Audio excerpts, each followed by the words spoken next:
You've all heard of comfort food, the kind of food you like to eat regardless of its nutritional value, but it just makes you feel good. Did you know movies operate the same way?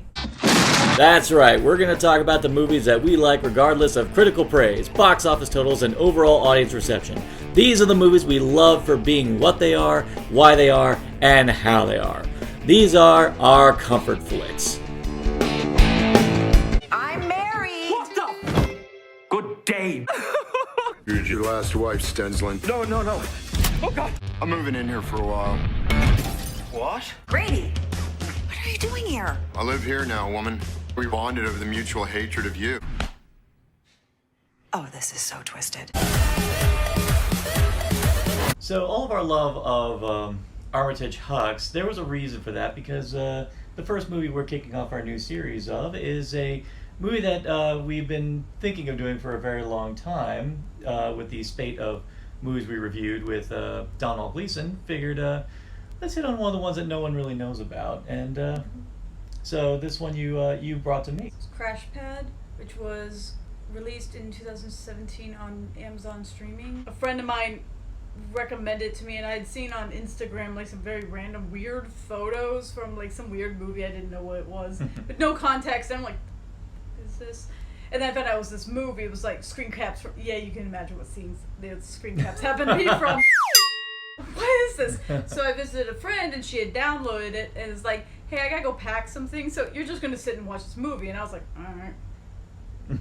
So That's my experience. Of course, Donald Gleason is like the star of this movie, but the movie also stars Thomas Hayden Church, Christina Applegate, and Nina Dobrev. The story involves how would you describe Stensland as a character? I'd say definitely a dork, definitely Lovestruck. Lovestruck. He's this. Okay, this is a term that some people have come up with. He's very soft. He is a non-toxic male. He wants a relationship. He will cry at movies. He's very emotionally connected. He watches Dawson's Creek. A lot. A lot. But he's also a slacker. Dreams so big to the point of you can never make it. Like, no confidence, no aspirations, but not realistically enough that he's actually going to do them. It's almost to the point where it's almost like self-sabotage. But he's not a nice guy. He's just a person. Mm-hmm. Like, he'll say some stupid shit, but he'll also...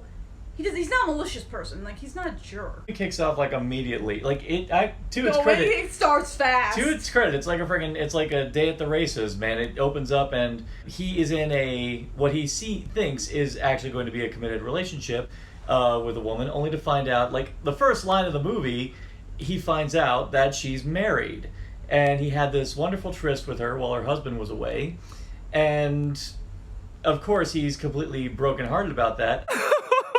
But to make matters worse, he thinks as a form of spite, he decides to tell her husband, only to find that her husband comes in thinking he's going to kill him, and, something else happens. So then he moves in with Stensland to get back at his wife and kind of find himself, only he's kind of the standard toxic male in the sense of man's man. It's like... He is that stereotype, but it's kind of like he's trying to help Stensland to be a real man, whereas they're kind of balancing out because neither one's good, neither one's perfect, neither one is broken. They have to kind of balance their goods and bads. It's a classic odd couple pairing. Yeah, I would go with that. Very odd couple pairing, and in a way, it is kind of like a portrayal of the clashing between toxic masculinity and non-toxic masculinity. But both are the extremes of both, so both need to kind of slide into the middle ground of balance, whereas Thomas Hayden Church's character needs to freaking calm his ego down, and whereas Stensland needs to amp up a bit because it's mostly his confidence and his aspirations he needs to work on. And because he's so focused on aiming high, he never really stops to think about what he actually is worth, what he's actually good at. And Yeah. I will say one resolution specifically regarding his professional ambitions, I was actually kind of delighted to see That was actually that there was a kind well of a done. nice little payoff there. But the thing I was worried about when we started this movie, I was worried that it was going to be the classic thing of, you know, I thought it was going to be a she's all that scenario where it was going to be turn the dork into into a hottie type thing. I was worried about that because Thomas Hayden Church's Grady is a very imposing, very he's in your face. He's a very in your face. Hilarious though. Yeah, he's funny. We have severely devalued Thomas Hayden Church. No, he's really good. He is really freaking good in this. Yeah, even beyond that mustache. I mean, he can rock that mustache. He rocks it pretty well. That is actually. a magical mustache. But Why has he never played a pirate, man? He could play a pirate. He did a good job. And I don't know, I think the writing was tight enough that like some of the stuff out of his mouth you're like, what? But you're laughing at the same time. I think at this juncture we should just start the Donald Gleason fan club because honestly that man can really do no wrong. I have never been disappointed with that man in any movie I've ever seen him, and he is just always bringing his A game. And you always think that he's going to pull the same tricks that he pulled in another movie. Like, in the beginning, I was worried I was going to see the same stuff we saw of him in Peter Rabbit. Oh, no, but no. We saw No. And he got no problem doing the ugly cry. He did the snotty cry. Oh, yeah, he did the ultimate ugly cry. And I was like, go, man. He had no problem doing that. And he was owning the shaggy Irish hair, man. He was just... Then he cleaned up once. And actually, there's a bit where he cleans up to be like Thomas Hayden Church. And you can see how uncomfortable he was being like that it's not who he was. And it still did no benefits to him either. Yeah, and I actually like that that's how he learns that ultimate lesson, that when he tries to step up and tries to be like Grady, he realized that it just doesn't work out for him anyway. That's not the way you do it. Yeah. Another thing is that you could have easily, in this film, made the wife, Christina Applegate's character, the villain. Yeah. And she's not. She's sympathetic. You don't blame her for why she slept with Deslin. Like, you can get why she did. But you kind of see from her point of view why she did it. And that she does have, she clearly has regrets about it. Probably more of who she picked. But Especially when she found out. Well, yeah, because I will say in the beginning, Stanley does some pretty stupid things. He does, but it was more desperation. Even illegal things. It was so badly done that I don't even think he really knew what he was doing. Probably not. But once you meet Grady, once you see what kind of guy he's like, and you see how self-absorbed he is, you immediately get why she would think. And she does this primarily because she thinks that he slept around. Yeah, so it's like, this is how I feel, this is how you feel. And Yeah. she finds out he didn't. But the way he acts, and also the way he treats Deslin, you imagine, if that's how he treats her, I wouldn't. I kind of see where she would also want to have somebody treat her. Because apparently Deslin treats her really well. And was very sweet to her and kind to her. And that was something she hadn't had with her husband for like years. Yeah.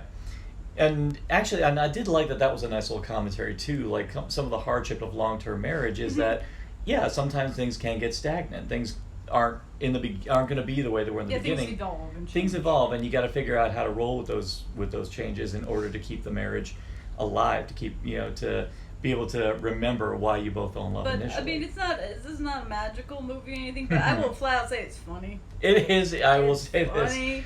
I roared with applause with laughter. Did. I did. See, I'd seen it before, so I knew it was funny, but I hadn't seen it in a couple of years, and I was scared. And I'm like, oh god, if he sits there and just deadpan, like I'm like, don't. Like if anything, I think the beginning is funny, and you were cracking up. I was like, all right, I think we're okay. He's a bit dumb. He's dense. He's a bit dense, but he's also he's an idealist when it comes to relationships.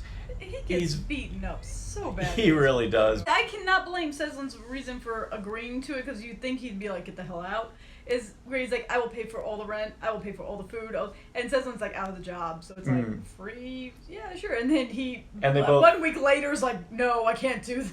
And they both at the time also have a mutual desire to get back at Morgan, Christina Applegate's character, because Seslin's heart was broken, and Grady just wants to get back at her he for just wants revenge. Yeah, wants revenge, and I will say it's a very creative revenge. It'll just annoy the hell out of her. And I like the idea that none of the characters involved are 100% righteous, and no one's perfect. They don't say he's best. They don't say Seslin's is best. I mean, they literally introduce him with clearly self-esteem issues. And even Christina Applegate, when she does a story about when she first met her husband, and the situation that involves, is like, you can tell she truly loves him and is just so hurt by the neglect and the way he treats her. And he even does a story about how she treats him, and just clearly there was zero communication going on for a while, and that's what caused the rift. Is it unreasonable that she started thinking he was cheating? Well, all signs indicate possibly, and if you watch the movie and you see how he acts, that wouldn't be a unbelievable thing. It's kind of also testament to its portrayal of anxiety in a relationship, because the whole thing kicks off very simply because she smelled another person's perfume on him.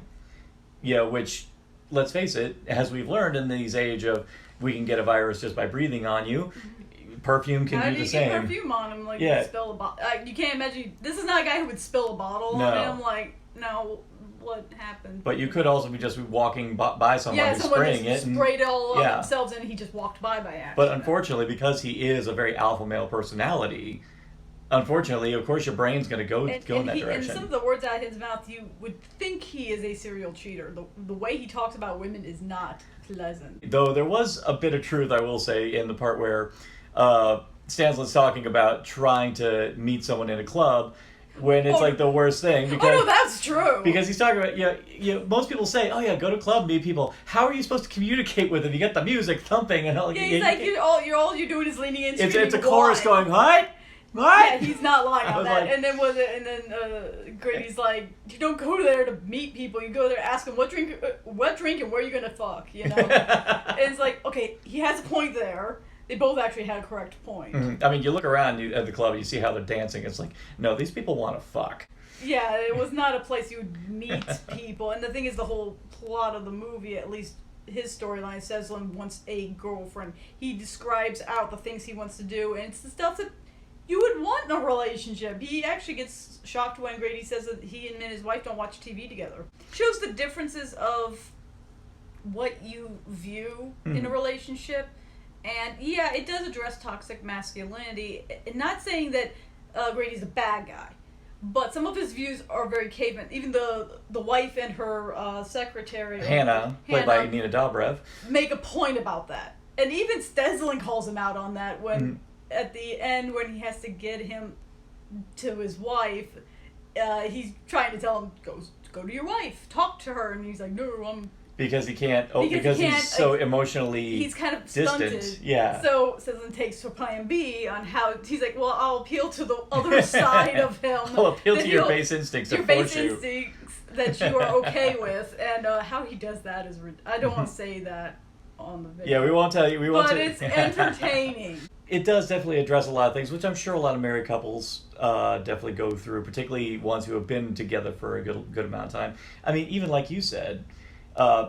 Any couple who doesn't even come down to the point where they watch TV together. I mean, that's... I mean, it's about sharing. I mean, you don't have to, like, everything, right? Yeah. But, you probably should share something together. Exactly. Like, even if it's one stupid TV show, or a podcast, or a book, or whatever. But if you're completely separate at all times, maybe some communication is going to get lost, or you're going to start having anxiety. I was with Steslin and he's like, wait, you've never watched TV with your wife? You're like... That's something he really wants to do. Granted, it'd probably be Dawson's Creek and... Hey, but you know what? If you find someone who likes Dawson's Creek as much as you do, as much as the freaking stoners and all the people who were in Stanslin's room when they were all watching... That was the best! There's one bit where where Grady and Stanslin are having a big get-together... partying, and Grady's like, where the hell is Stanslin? And then he opens the room, he's in his room getting stoned with a bunch of other people, and all of them are very intently watching Dawson's Creek, and I'm like... It's kind of adorable, because it's like a slumber party, except for he's smoking up a... Smoking like a crazy, bong. But you have all these grown adults all curled up around the small TV watching Dawson's And Creek. I dug that, because I'm like, you know what, that's exactly... Okay, lies. When you ever go to a party, that doesn't happen at some point. There's a bunch of people goes into a room and starts watching some random... It might not be Dawson's Creek, but something. We went to a bunch of parties where that was like that. It always happens at some point. And it was great. Sorry, but I will never unhear Donald Gleason screaming, I have bitch hips. I'm sorry. I literally, it was the first time I ever saw it. I spit my drink out so far. All right, And very loudly screamed, "What?" Okay, I can't tell you how many times during the course of this movie, watching Domhnall Gleeson doing half the things he was doing in this movie, talking about his bitch hips, or just dancing while he's like completely crazed on booze. There are so many times I'm just picturing Kylo Ren sitting in his chambers, like going, "What a dick." So this is the first edition for Comfort Flicks. Stay tuned for a heck of a lot more. We have a nice smorgasbord all ready and waiting for you guys. So. You said it looked like a pirate ship and smelled of beef noodles. And you said it smelled of man, and you were right.